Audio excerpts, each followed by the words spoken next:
Gracias por esta invitación de la Fundación y de todas las entidades patrocinadoras. Espero no defraudarles, porque yo de cronicidad sé un poco, pues, o nada, y más que la que me toca. Yo me suelo definir como un crónico aún no diagnosticado y poco más. Y de los costes de todas estas cosas, yo quizás igual no logro explicar costes, y sí logro, al menos trataré de explicar hacia dónde deberían de ir algunas reformas que mejorarían, creo, las cosas. Y voy a ir a aspectos pequeñitos, ¿no? Pequeños cambios, ¿no? En la línea que José Asúa nos decía, pues quizás empezando por lo pequeño, tendremos más posibilidades de éxito. Pero, y esta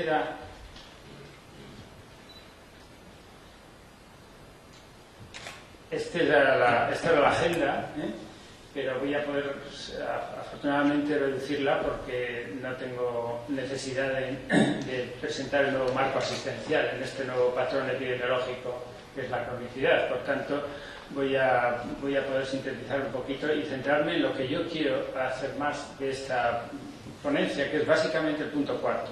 ¿Cómo podríamos encontrar nichos donde pudiéramos alterar el curso de las cosas en el sentido de reducir las holguras de ineficiencia que existen en nuestros sistemas sanitarios? Esta sería la idea. Y creo que la clave es mirar a los agentes que están en el sistema y ver cómo podemos mejorar las cosas en esos agentes. Básicamente, para entendernos, los profesionales sanitarios y los ciudadanos que estamos como pacientes o como ciudadanos. Y, por supuesto, los planificadores y los gestores, que son los encargados de gestionar estas cosas. Pequeños cambios que afecten a esos tres colectivos es lo que realmente pretendo comentar hoy. Pero antes, un poquito de relevancia del sistema sanitario y algunas cosas que me parecen de contexto fundamentales para poder explicar los cambios finales en los que me quiero centrar.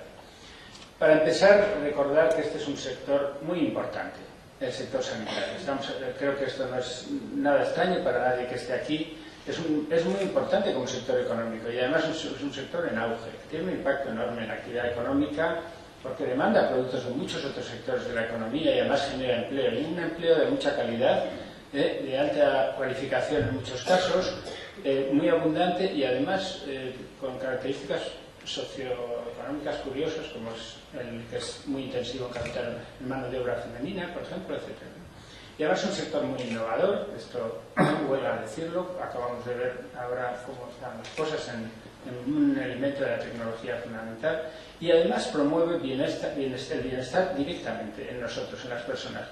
Con los servicios sanitarios producimos tiempo sano que lo podemos disfrutar per se, sin más, estamos mejor y por tanto esto ya es disfrutable directamente, y también lo podemos convertir en ese tiempo en actividades productivas, ocio productivo o actividades productivas que generen renta. Como tal, es una gran inversión en capital humano la que hace este sector. Yo creo que esto es importante decirlo. Estamos ante un sector que invertir en él es muy rentable socialmente. Esto lo saben quienes invierten en él y creo que lo deberíamos de saber toda la colectividad. Porque esto es muy importante para todos nosotros. Y si aquí hay personas que están en calidad de ciudadanos con interés genérico, no específico en el sector, decirles que es preocuparnos por este sector tan relevante, es preocuparnos de algo que va a proteger nuestros dineros, nuestros impuestos como ciudadanos. Y esto es muy, muy importante. De esto queremos hablar ahora, ¿no? Pero claro, podemos ver la otra cara también. Tenemos problemas en este sector y quiero simplemente sintetizarlos brevísimamente, porque no es este el objeto, pero sí es muy relevante que también sepamos que estamos en un sector que, por las razones que sea, se ha dotado de un sistema sanitario que ha decidido ser gratuito en el momento del servicio y universal, de acceso universal. Y esto está muy bien, esto es un pilar enorme del estado de bienestar, pero claro, tiene sus problemas. Por ejemplo, la decisión de consumir queda en nuestras manos, en manos de los ciudadanos, en manos de los ciudadanos, de los individuos. Y si somos racionales, como los economistas pensamos que somos las personas normalmente, pues como comprenderán, si ustedes van al mercado de naranjas y se las regalasen, pues comprarían o se llevarían tantas naranjas como hasta el punto en el que la siguiente naranja, la que no se van a llevar, le molestaría, porque le incordia en casa, porque le hace daño, porque ya no le apetece, ya ha hecho todos los usos posibles de las naranjas. Y esto nos pasa con cualquier servicio que recibimos gratuito, que lo consumimos hasta el punto en el que nos empieza a dañar. Mientras nos dé beneficio, por pequeño que sea, lo consumiremos. Esto es lo que entendemos en economía como un individuo racional. El no enfrentarnos al coste supone que consumimos por encima de lo que sería deseable si tuviéramos en cuenta el coste. Esta es la idea. Y no porque nos guste el derroche, etcétera, sino porque somos racionales. Y algo parecido les pasa a los profesionales sanitarios. Ellos tampoco se enfrentan al coste de sus decisiones. Tanto un petitorio diagnóstico u otro dependerá de la preocupación que tengan por el paciente o por otros objetivos que puedan tener como profesionales. Todos los que seamos aquí profesionales sabemos que tenemos objetivos de dos tipos, ¿no? Unos muy orientados hacia nuestro cliente, digamos, hacia el paciente en el caso del profesional sanitario, y otros más orientados hacia nosotros mismos, ¿no? Nuestros ingresos, prestigio profesional, etcétera, están influyendo y pueden, en definitiva, condicionar mi actuación como profesional. Yo lo hablo no desde el punto de vista de los médicos, yo no soy médico, pero sí como profesor universitario. Entiendo que también hay otros objetivos que pueden estar influyendo en cómo hago yo las cosas, ¿no? El resultado probable en esta situación es la ineficiencia, y esto es lo que tratamos de analizar y resolver en su caso. Por tanto, y 4 pinceladas para decir dónde estamos. España ha alcanzado el 9% del gasto sanitario en términos del PIB. Había mucha gente en los años que yo era compañero de José Asúa, en otra vida, ¿no? Hace 20 y tantos años, que decíamos, bueno, cuando lleguemos a estar en la media de la OCDE o en la media de Europa, por ejemplo, pues ya tendremos una sanidad razonable, etc. Bueno, pues ya hemos llegado. Y es posible que el año que viene estemos muy por encima, pero no porque haya crecido mucho el gasto sanitario, sino porque ha disminuido el denominador, el PIB. Y entonces, cuidado con los ratios, que nos pueden jugar malas pasadas, ¿no?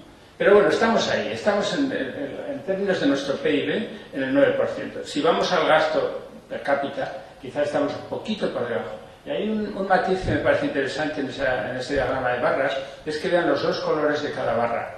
El color más oscuro se refiere al gasto público y el otro al gasto privado. En el caso de España, 72,5% es gasto público y 27,5% restante a gasto privado, en distintas formas, ¿no?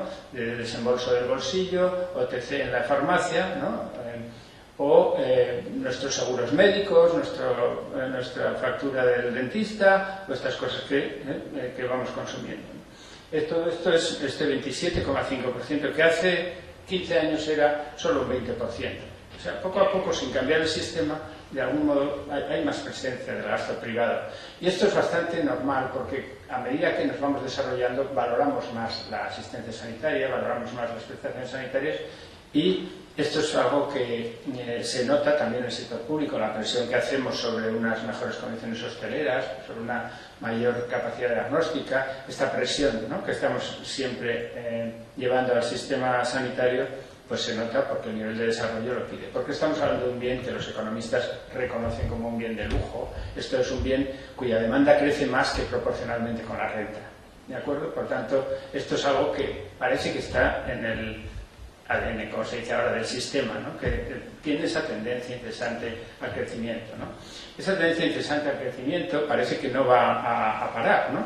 Dadas las cifras que he comentado, España ha crecido un poquito más, a un ritmo un poquito mayor que la media de la OCDE, parece que seguirá subiendo. Las razones las obvio, porque estamos todo el día hablando de ellas, casi todo el mundo en la calle. Y simplemente, si quieren, matizar esas dos últimas. Una, el peso relevante de los pacientes crónicos ahora, y la última, que es más de economistas. Estamos en un sector que, por ser tan intensivo en capital humano, tiene dificultades para aumentar la productividad. Los salarios van creciendo más o menos como va creciendo el mercado. Ignoren este año que nos han bajado el sueldo, Pero los salarios van creciendo históricamente, pero la productividad no puede crecer mucho porque mis horas que puedo atender a un paciente están muy limitadas por mi capacidad de atención temporal a estos pacientes. Por tanto, parece que esto es como una maldición de los servicios. Los servicios, en general, no solo los sanitarios, no pueden crecer en su productividad mucho cuando son muy intensivos en capital humano. Y sin embargo, sí, la remuneración de los factores productivos de las personas más o menos se adecúa a cómo vaya la evolución de la sociedad, tendremos una tendencia, una presión siempre incesante al alza del gasto. Por tanto, esto casi está servido. ¿Y qué pasa con la política de control? Porque hemos mencionado que nos han bajado el sueldo. Es que la reducción del gasto sanitario probablemente a corto plazo va a producirse. Y esto sí que quisiera llamar la atención de que probablemente esto no tenga mucho éxito a medio plazo. O sea, los controles de precios y de salarios generalmente son unas medidas útiles para situaciones de emergencia, como la que estamos, pero rápidamente reaccionan. Es como la olla a presión, ¿no? Que cuando le sueltas, pues saltaría, ¿no? Si le quitas el seguro, saltaría y se producirá, me imagino, un efecto rebote que hará que recuperemos lo perdido y probablemente vayamos a por más. Ojo, por tanto, con estas soluciones de emergencia que probablemente son simplemente temporales, ¿no? Y además vamos a pensar que va a haber razones específicas que la crisis añade a la mayor presión asistencial, ¿no? Menor gasto privado puede ocurrir, mayor necesidad asistencial provocada por el desempleo. Ahora empieza a haber estudios, no ha habido muchos todavía porque no ha pasado el tiempo suficiente, pero en las crisis anteriores hubo estudios importantes económicos sobre el efecto sobre la salud del desempleo y por tanto sobre la atención sanitaria también. Pobreza emergente, situaciones de desempleo ya más estructurales generan problemas no solo mentales sino también físicos, etc. O sea que aquí podemos tener todavía mayor presión al alza. Pero sin embargo, veamos la crisis como una oportunidad. Esto sería muy interesante, ¿no? Si ahora observamos nuestro sistema sanitario, podríamos descubrir algunas ineficiencias interesantes para ver de resolverlas, ¿no? Y esto es de lo que se trata. ¿Podríamos diseñar políticas que mejoren la eficiencia? Esto es lo que vamos a buscar. ¿Podemos hacer más con los recursos que podamos tener? Pues para esto tenemos que mirar a los agentes que tenemos, ¿vale? Entonces, estos son algunos, sino algunos de los retos que el sistema sanitario tiene en este momento. El primero, ya digo, lo obviaré al máximo, aunque tendré que pasar por esto del PowerPoint, ¿no? Que es rígido, no te permite saltar de golpe. Y luego, una de contexto, ¿no? Me parece que los cambios en la eficiencia, reflejarse en la eficiencia, deberían de encontrar un contexto adecuado. Y ese contexto lo he llamado buen gobierno de la sanidad. Y, por supuesto, medios financieros suficientes. Poco diremos sobre eso, pasaremos en serio. El nuevo marco asistencial no requiere grandes cosas. Ya se ha dicho hoy y ahora por tercera vez que los pacientes crónicos, esto es con una referencia a New England, ¿no? 10% de los pacientes suponen el 70% del gasto sanitario. Este era el caso de Estados Unidos, pero ya Perote nos ha hablado de Europa, José también. Por tanto, todo esto podemos evitarlo. Cuantas más condiciones crónicas, más gasto, etcétera. El gasto per cápita de los que van teniendo más condiciones crónicas va subiendo, etcétera. Y esto que nos decía José está en la estrategia de cronicidad de Euskadi, que yo creo que es toda una opción interesantísima y que está sirviendo de ejemplo, ¿no? Para todas las comunidades autónomas en este momento. Todo el mundo está mirando de algún modo a estos mensajes de Rafael Bengoa y del equipo de gobierno de aquí de la Comunidad Autónoma Vasca, como el paso que vamos a dar de lo agudo a lo crónico. Esto es de curar a curar y cuidar, y la estrategia que nos contaba José Asúa ahora en el proceso de transición. Y yo sí quería hacer alguna observación, simplemente por añadir algo. Una de las ganancias potenciales que realmente estamos esperando con estos cambios es el de evitar los ingresos innecesarios. O sea, si damos un tratamiento coordinado a un paciente crónico, etcétera, vamos a poder encontrar muchos de los ahorros precisamente evitando hospitalizaciones, que es de lo más costoso que tenemos, ¿no? en el sistema sanitario. Esta revolving door, ¿no? La puerta giratoria, esto de salir de endocrino y a los 3 días estar ingresando en cardio, y luego en trauma, y luego en oftalmología, esto, el ejemplo del diabético que nos ponía José Asúa, es una realidad. Y esto es lo que hay que tratar de evitar coordinándolo, ¿no? Esto es la esencia. Entonces se me ha ocurrido buscar qué les ha pasado a los ingleses que ya llevan con este esquema que nos comentaba José Asúa, que fue sugerido por Kaiser Permanente, y que me parece muy interesante la doble visión que tiene. Lo sanitario no es aislable, hay que trabajar juntamente con lo social. Y saben ustedes que en España tenemos un problema, y es que hay una asimetría de derechos. El derecho a la sanidad no tiene límites, lo que pueda ofrecer el sistema. Pero el derecho a los servicios sociales sí está acotado por la capacidad de pago, hay que pasar por caja en servicios sociales. Entonces esta asimetría hace que no sea fácil dar un alta a un ictus desde el hospital porque no hay un servicio sociosanitario de acogida suficiente. Este tipo de problemas es muy serio para la vida diaria de los que sufren problemas de este estilo, ¿no? Entonces es muy interesante que estos proyectos, este está sacado de la estrategia, ¿no?, de aquí de la Comunidad Autónoma Vasca, tengan las dos visiones. Y esto es difícil de casar, por lo que digo, por las asimetrías estas de derechos, ¿no? Pero se me ha ocurrido ir a qué les pasa a los ingleses que desde el año 2004 están con esta pirámide trabajando. Esto es poniendo al 5% de los pacientes que más coste tienen, que igual es casi el 40% del gasto total, esos 5%, poniéndoles una atención muy clara a la gestión del caso, que se llama, a ver qué está pasando. Y Chris Ham, que es un gran analista británico de estas cosas, nos decía en el congreso que hubo aquí en junio sobre crónicos, que esos tres niveles, el más bajo, ¿no?, el de la autogestión, ha ganado el punto de apoyo con las medidas que se van tomando. La gestión de la enfermedad, ese nivel intermedio, también ha llevado a una aceleración de mejoras a largo plazo en nuestros enfermos crónicos, los británicos. Y lo último, la gestión de casos, y esto es lo que yo quiero llamar la atención para que no se nos pase a Rafael Bengoa, etc., que es muy valorada esta gestión por los pacientes y cuidadores, pero todavía no se ha visto que se reduzca el uso del hospital. Esto es muy importante para que no cometamos los errores que puedan haber estado cometiéndose en el Reino Unido en aplicar esta tecnología. Porque una de las ganancias más esperadas es esa última, ¿de acuerdo? Bueno, eso simplemente para una preevaluación de algo, a priori, antes de que se produzca, de lo que nos puede ocurrir. Y pasamos al punto 2, de contexto que digo. Yo creo que es muy importante que las mejoras en la eficiencia las planteemos como en un contexto nuevo. Y este contexto nuevo se me ocurre que es el contexto de la gobernanza, la buena gobernanza en sanidad. Esto el Consejo de Europa ya ha planteado sus propias líneas en este sentido. Decirles que también el Gobierno vasco, el Departamento de Sanidad, las ha planteado y crea un comité al respecto, y en unos días probablemente el Departamento de Salud o de Sanidad tendrá las recomendaciones que ese comité va a sugerir, ¿no? Que obviamente se han de basar en las recomendaciones del Consejo de Europa, en el marco de los valores en los que se ha de desarrollar la sanidad. Estos valores que aparecen ahí son los valores que cualquier sistema sanitario público debería de tener. Unos principios, y ahí es donde quizás entramos en cosas más nuevas, la transparencia es la norma.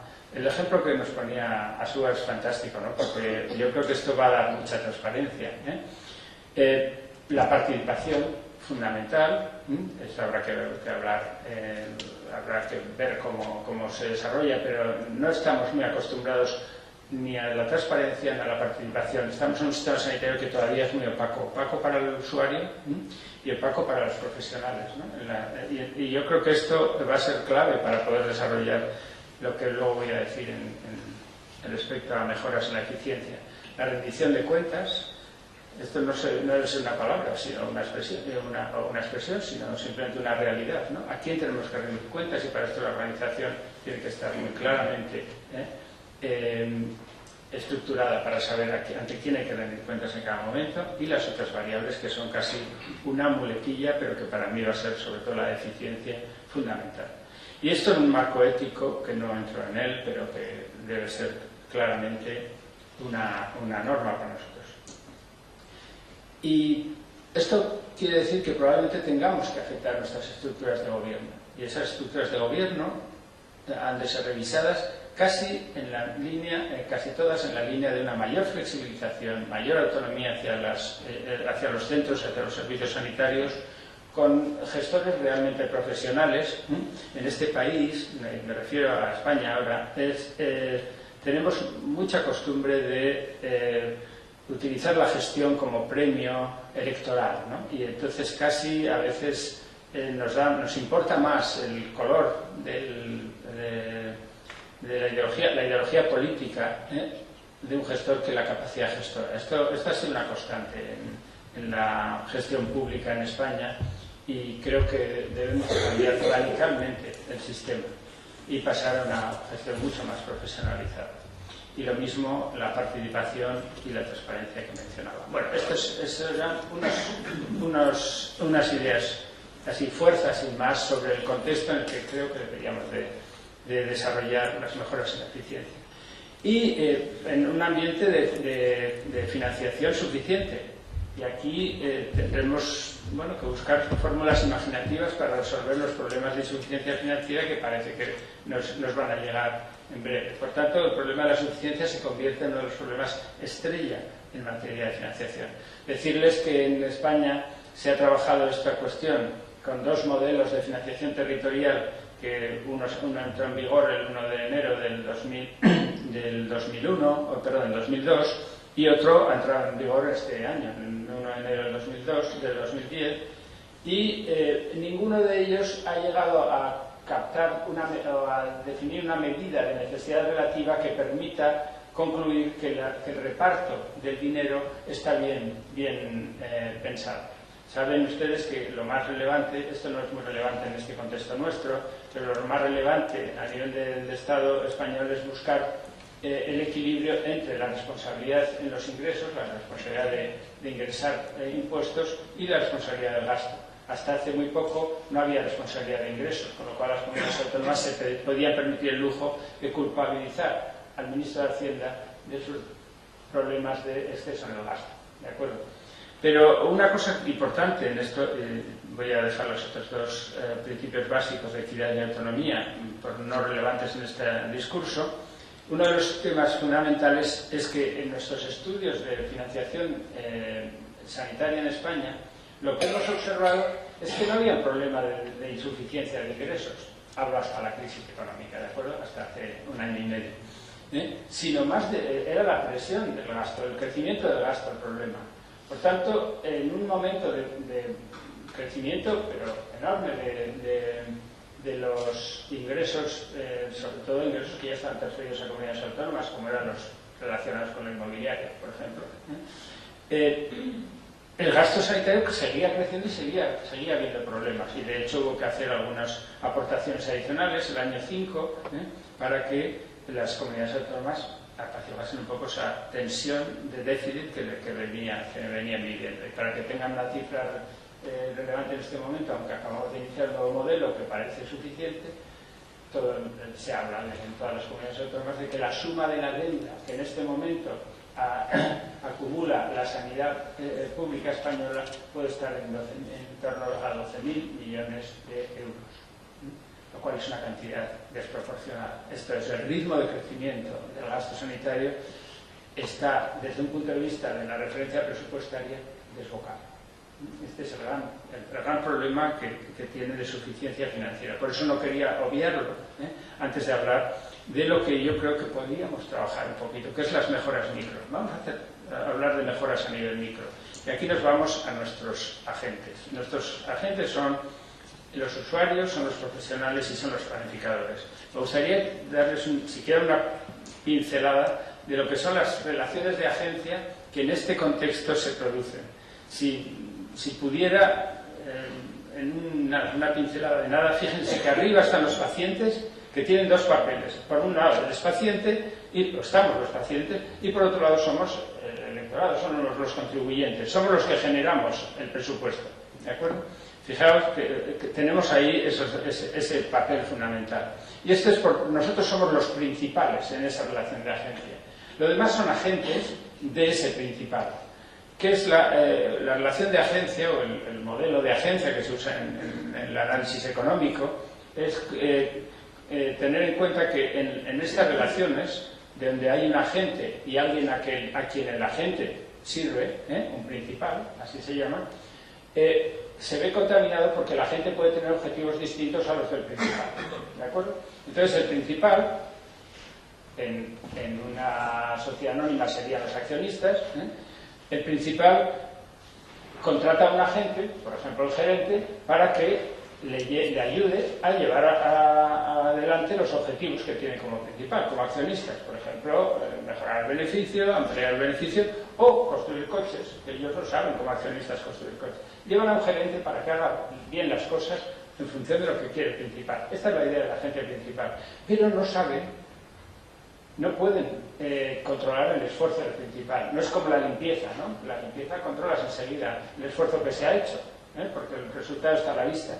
No es así en general en nuestras relaciones de agencia. Si se fijan, el gobierno ante el Parlamento es un agente ante el Parlamento. Los gestores, los gerentes de hospital, etcétera, frente al gobierno son unos agentes. Pueden tener objetivos distintos a los que el propio gobierno les pide. Y esta es la relación de agencia que suele ser más interesante en los libros, y el médico. Es agente también de su gerente. El gerente, ¿qué está pensando hoy en sanidad? Y bajo un poco a tierra. Listas de espera. Es lo único que me pide la prensa, es lo único que interesa, lo que el Parlamento me está todo el día recordando, la lista de espera. Y el médico dice, pero bueno, yo lo que quiero es tratar bien a este paciente. No me líes con los que están en la espera porque necesito que este paciente se vaya con el problema resuelto. Si lo hago mal, veré a más gente, pero no resolveremos los problemas y volverán otra vez, la puerta giratoria que decíamos, volverá otra vez contra el propio sistema. Por tanto, aquí tenemos la raya roja, es la línea donde podríamos hacer mejoras en términos de coste, efectividad, esto es, de mejoras de eficiencia, pero teniendo en cuenta que hay conflicto entre los agentes y los principales. No sé si he embrollado un poco la cuestión, pero ahora, viéndolo parcialmente, seguro que se sigue un poquito mejor. El médico es, a su vez, como siempre, agente del paciente, a quien atiende, ¿de acuerdo? Pues vamos con cada uno de ellos muy brevemente. Usuarios. ¿Qué sugerir para los usuarios? Yo lo que pienso es que todo el mundo hablamos de corresponsabilidad del usuario, con responsabilidad del paciente. ¿Por qué no hablamos de corresponsabilidad informada del paciente? Y la información me corresponde a mí, probablemente, quiero decir, al gestor, al que... los pacientes quieren algo así, como esa frase que he cazado de los ingleses, ¿no? Ninguna decisión sobre mí sin mí, ¿no? Yo tengo que opinar sobre las decisiones que me afectan. Y partimos de una serie de problemas, básicamente el de asimetría de derechos que ya os he dicho, y además el azar moral. ¿Qué entendemos por azar moral? Ese consumo excesivo que hemos dicho, como individuos racionales que somos, porque no nos enfrentamos a un precio. Por tanto, tenemos primero que resolver estos problemas. El de azar moral es el más típico problema que tratamos de resolver los economistas. ¿Cómo? Con mecanismos de relacionamiento que llamamos, ¿no?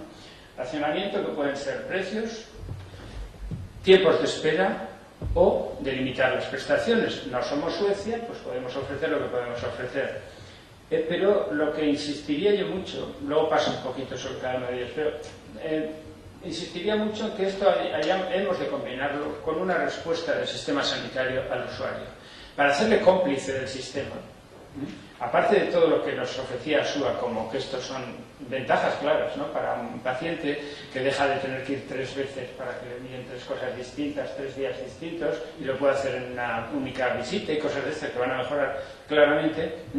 Tenemos que tener una información muy clara. Yo tengo que saber si el resultado probable de mi intervención es distinto en este hospital y en este otro. Si no, no me diga que elija, porque yo no puedo elegir sin información. Este tipo de cosas hay que resolverlas antes de pedirle al paciente o de aplicarle mecanismos de racionamiento. Garantizarle que los tiempos de espera se reducen muchísimo cuando los problemas son serios, no sé si graves, serios por lo menos, ¿no? Que cuando el caso es complicado, como el que ha surgido aquí, tenemos un gestor del caso donde yo no necesito, tengo un referente, ¿no? Como paciente, y no estoy perdido, ¿no? Muchas veces uno se siente perdido en el sistema sanitario porque tiene la impresión de que no hay coordinación entre los servicios que le atienden. A veces la hay, pero no se han preocupado o no han tenido tiempo de expresarlo. Y luego reducir muchas visitas administrativas, ¿no? Tanto ir a por papeles, etcétera, cuando lo único relevante es ir a una visita que clínicamente tenga sentido. Bueno, yo creo que lo bonito sería aquí poder hacer más atractivo al paciente el consumir eficientemente que el tener comportamientos de consumo excesivo. Esta sería la línea de trabajo atractiva. Y para eso, pues los pacientes tenemos que ser cada vez más usuarios muy competentes, gestores de nuestra propia salud, de nuestra propia enfermedad, y que estemos muy bien formados en la utilización de los servicios, ¿no? Aprovechando los recursos nosotros mismos, en nuestro propio beneficio. Esto es lo que podría Richard Thaler, igual le conocen, un asesor de Obama, economista que es, yo creo que es una gran mente, le llama paternalismo libertario. Esto es animar a la gente en la línea del comportamiento eficiente, pero porque realmente quieren hacerlo y a muy bajo coste para ellos, ¿no? Que a mí me resulte más cómodo hacerlo bien, hacerlo eficiente que no hacerlo. Podríamos entrar en el discurso habitual de los mecanismos de racionamiento. No es el caso, y además ya veo que el moderador mirar cómo es su tarea al reloj. El problema ya saben cuál es, ¿no? Cuando deja de mirar el reloj y hace así, ¿no? Esto sería lo terrible, pero todavía no ha pasado esto. No voy a hablar, pero a que seguro que nos entendemos todos con 4 flashes sobre los mecanismos de racionamiento. Lo dejamos para el debate, ¿vale? Copagos. Tiempos de espera, lo dejamos para el debate. Delimitación de prestaciones, lo dejamos para luego también, si les parece, ¿no? No es el momento quizás de hablar de mecanismos de racionamiento, sino quizás hablemos de estas mejoras que yo he puesto más el énfasis en lo que el sistema le debe al paciente de inicio antes de que el paciente se comporte como el sistema desea, ¿no? De manera eficiente. Bueno, pues dicho esto, nuestros profesionales. Este es para mí quizás el núcleo crucial. Cualquier reforma que planteemos en la sanidad, si no cuenta con los médicos, está llamada a fracasar. Porque al final son quienes deciden el gasto. La decisión de gasto en sanidad está tan descentralizada que cualquier persona que tenga posibilidad de prescribir, diagnosticar, etcétera, o de hacer petitorios o peticiones analíticas o diagnósticas o terapéuticas, es quien va a decidir el gasto. Y esto, claramente, esto es una parte de las relaciones de agencia que les mencionaba antes, en las que el médico y el gestor están probablemente en desacuerdo. Hay conflictos de interés. Lista de espera versus hacer todo lo que sea posible por mi paciente. Aquí he puesto a los pacientes y al médico en buena armonía, pero los médicos sufren mucho de la presión de los pacientes por hacer una medicina muy generosa, ¿no? con las terapias y con los diagnósticos. Entonces, ¿qué decir de los médicos? Pues que tenemos que buscar un buen sistema de incentivos. Estamos hablando de profesionales, no solo los médicos, ¿no? Pensemos en la enfermería, que poseen motivación intrínseca. Este es un elemento crucial, con un gran nivel intelectual, enorme relevancia de lo que hacen, de su desempeño. Son agentes, como hemos visto, ¿no? De algún principal, y además, y esto es lo que quería decir antes, tienen derechos de propiedad ilimitados. Sus contratos son necesariamente incompletos. Un gerente no puede pactar con el médico lo que va a hacer. El médico irá haciendo lo que tenga que hacer. Y por tanto, esto no puede, ahí queda en su mano la posibilidad de decidir más, menos gasto. Y además muchos se sienten insatisfechos. Esta es un poco una foto fija de nuestros profesionales sanitarios.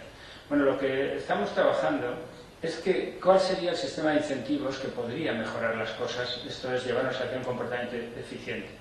Y lo que les voy a decir hoy aquí es probablemente nuevo, y es que en general los sistemas de incentivos basados en regulación, en incentivos monetarios, etcétera, al no tener en cuenta la identidad, la propia imagen de uno mismo, pueden minar la motivación intrínseca. Y este efecto crowding out que se menciona ahí, podría lograr el efecto justo al contrario al que yo persigo y generar comportamientos oportunistas en estos profesionales. La identidad, sin embargo, si yo logro un mecanismo de incentivos que haga que el médico, como el profesor universitario o cualquier otro profesional, se sienta realmente identificado con lo que hace, con su equipo, con su organización, estaremos probablemente incluso necesitando menos dinero para incentivar que cuando lo tenemos que hacer a base de zanahoria, ¿no? De peonadas autoconcertación o fórmulas de este tipo. Tenemos, por tanto, que rediseñar el sistema de incentivos y probablemente no es solo dinero. Tampoco es que no sea dinero, pero probablemente no es solo dinero, ¿de acuerdo? Aquí podríamos entrar en que hay muchos mecanismos de incentivos que pueden ser reforzadores de la motivación intrínseca y otros que son expulsores de la motivación intrínseca, ¿no? Pero podríamos pensar en un continuum de interiorización. Un ejemplito de crowding out.